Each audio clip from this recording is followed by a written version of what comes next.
Lyle Lovett and his large band have this delightful song entitled Church. Now, it's quite the weaving of a story about a preacher who just kept on preaching. Can you imagine that?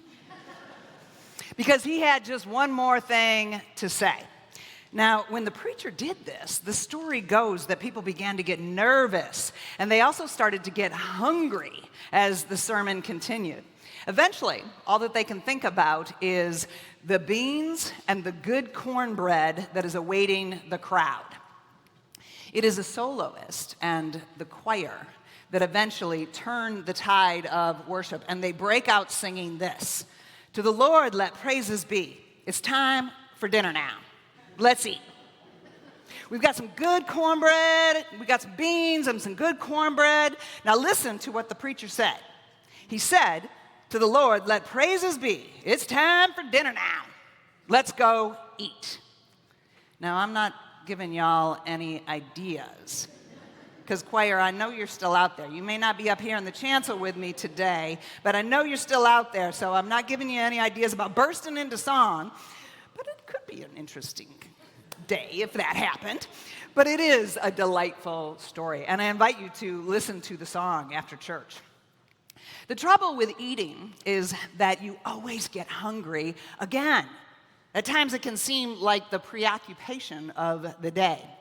You eat, and then hours later, the feeling returns, and you're compelled to satiate it. Now, we had a wonderful celebration of the Appalachian Service Project last week with the youth and the adults who participated, leading us in a lively worship that centered on being the light. Now, I remember these service trips with great fondness, and hunger was always an issue. We were always thinking about food. Youth always seem to be hungry. It's amazing the food and the snacks that they can inhale. Even Aria stood here last week and confessed that she and another had spent $50 on snacks at Aldi's and ate them all. It is also true that spending a weekend with extended family can feel like one long feast. Just as soon as you get the kitchen cleaned up, guess what? It's time to eat again, right? It is the nature of hunger. It comes around repeatedly, and it doesn't go away until you deal with it, until you feed it. We know about hunger. Some of us may have even known chronic hunger. We've known that gnawing feeling in the pit of our stomach when we go without food. We also know the gnawing pain in the heart of the soul. This hunger of the soul can be just as devastating as the hunger of the belly. Many people today are hungry. Many people find their bellies grumbling. Many people find their spirits groaning. Many know the hunger of body and soul. As we baptized Hugo, we asked his parents, Brandon and Brittany, "Do you hunger and thirst for righteousness?" And they answered, "We confess our need for the saving, life-giving grace of God." This reminds us of our own baptism and the renewal of our baptismal vows. Now, we must also remember that theologically, righteousness is a commitment to justice, virtue, and uprightness. It is not a blustery disposition of, "I am better than you."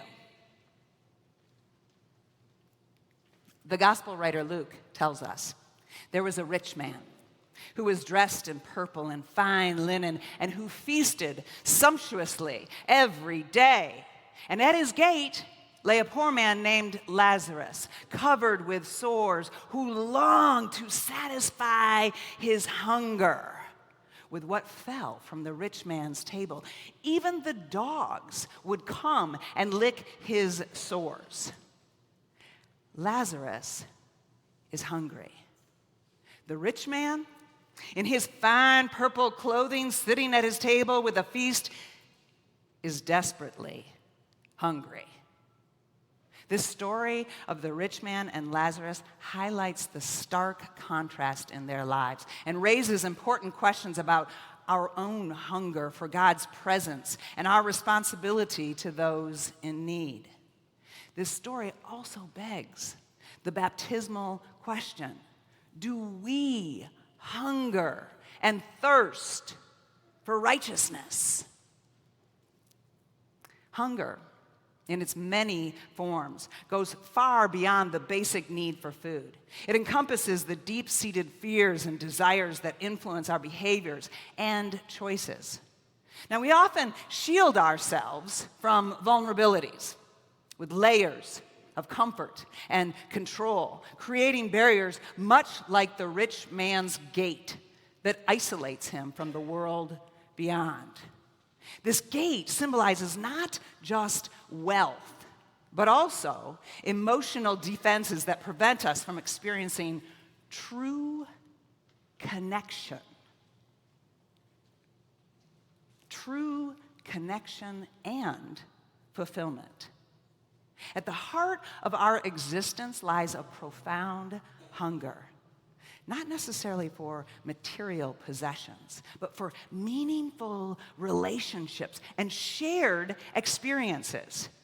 This hunger for connection is intertwined with our innate desire for compassion. We seek relationships that nurture us, just as we have a longing to nurture others. When we turn inward, focusing solely on our fears of scarcity and loss of control, we blind ourselves to the richness that comes from empathy and altruism.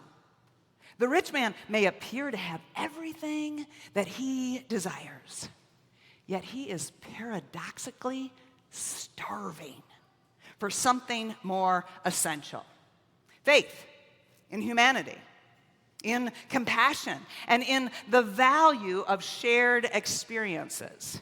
It's a stark reminder that wealth can be a barrier to genuine connection if it fosters isolation rather than community. What contributes to our deep hunger?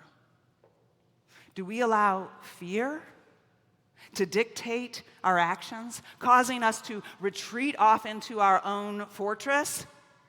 And then on the other hand, how are we opening the gate of embracing a life of compassion?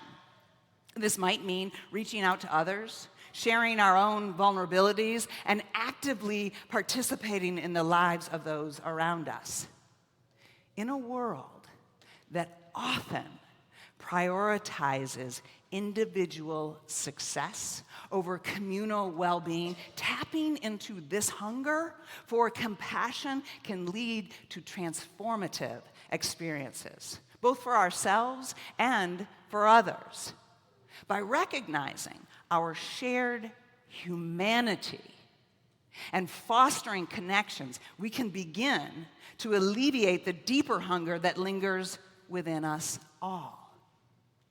So, how hungry are you for a life of compassion? Are you willing to confront your fears and desires, not as obstacles, but as catalysts for deeper connections?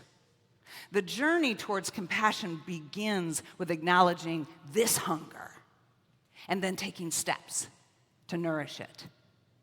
The rich man's indifference to Lazarus speaks volumes. He did not recognize Lazarus as a fellow human being deserving of compassion. Our society often fosters a disconnect between the fortunate and the less fortunate. It is possible to become desensitized to suffering. Jesus calls us to break down these barriers and extend our compassion and kindness to others, especially to those in need. Lazarus' physical hunger represents a broader issue of societal neglect. In our world today, many live in poverty and suffering, desperately in need of basic necessities. Our shared responsibility to those in need has experienced significant setbacks in the last several months. Yet the call of Jesus remains. We are to continue to recognize, see, and respond to the hunger in our communities, both of body and of spirit. Now, we have a food pantry, and I want to thank all of you who are a part of this ministry through your volunteering and through your support.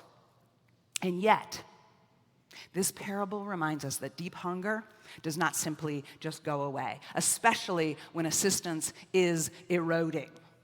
So then this parable challenges us to wrestle with the task of alleviating hunger, both physical and emotional. Lazarus is at the doorstep of the rich man. Hunger is also at our doorstep every day. No matter what door you go out of this church, hunger is present on our doorstep. The parable also teaches us about the detrimental nature of spiritual hunger. The rich man, despite his earthly wealth, finds himself spiritually empty. His pleas for relief, they come too late, illustrating that true fulfillment cannot be found in material possessions and the accumulation of more and more and more, which is harming all but most certainly the most vulnerable and the earth itself. We can easily look around and throw shade on the very wealthy who are being given access to more wealth. Yet we too must examine our spiritual hunger. The voracious appetite of the extremely wealthy can also create a sense of emptiness in our lives. Are we seeking God? And are we hungry and thirsty for righteousness? Or are we filling our lives with the distractions that leave us empty? Are we allowing ourselves to be depleted by the ongoing drama that unfolds day after day? Do we feast on things that do not bring life? Are we seeking consolation in other things, in dry and weary places? Are we licking wounds that fester? Perhaps we need to hear from the psalmist today, who guides us away from deep hunger into a steadfast love that is present, steady, and satisfying. Oh God, you are my God. Earnestly I seek you, my soul thirsts for you, my flesh faints for you, as in a dry and weary land where there is no water. So I have looked upon you in the sanctuary, beholding your power and glory, because your steadfast love is better than life. My lips will praise you. So I will bless you as long as I live, and in your name I will lift up my hands. My soul will be satisfied as with fat and rich food, and my mouth will praise you with joyful lips. In our utter hunger, our need to turn to the divine is utterly necessary, as we are mindful of the divine's consistent and steady presence.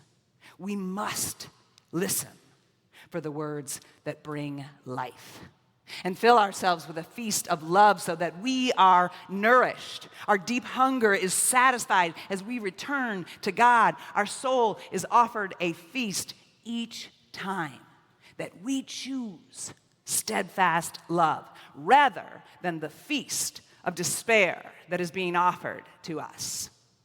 That's right. Jesus calls us to live in awareness of the needs around us and to respond with kindness and generosity and a deep love that meets the deep hunger of the world. The hunger of Lazarus was not just physical. He hungered for dignity and recognition. We must be vigilant to hear this cry for dignity and recognition. As followers of Christ, we are called to extend compassion to those in need, whether it be through providing food, comfort, or simply acknowledging someone's very existence. Hunger is not merely a physical experience, it's also a deep spiritual yearning for love, hope, and connection.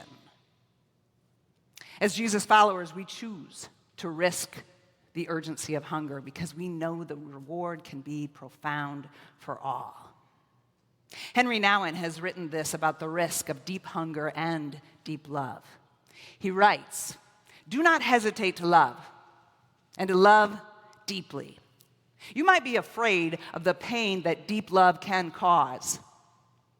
When those you love deeply reject you, leave you, or die, your heart will be broken. But that should not hold you back from loving deeply.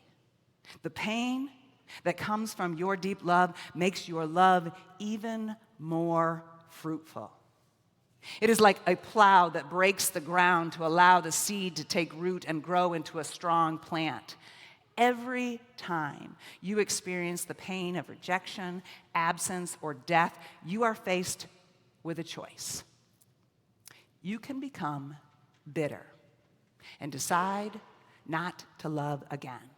Or you could stand straight in your pain and let the soil on which you stand become richer and more able to give life to new seeds. May we open our hearts to those who are hungry, physically, emotionally, and spiritually. Let us take action in our own lives to feed the hungry, clothe the naked, and share the message of God's love with those who are spiritually famished. In doing so, we not only meet the needs of others, but also satisfy our own hunger for purpose and meaning in following Christ. And so before the choir breaks out in singing or somebody else decides to stand up and start singing a solo, I will stop preaching for today. And all of God's people said, amen.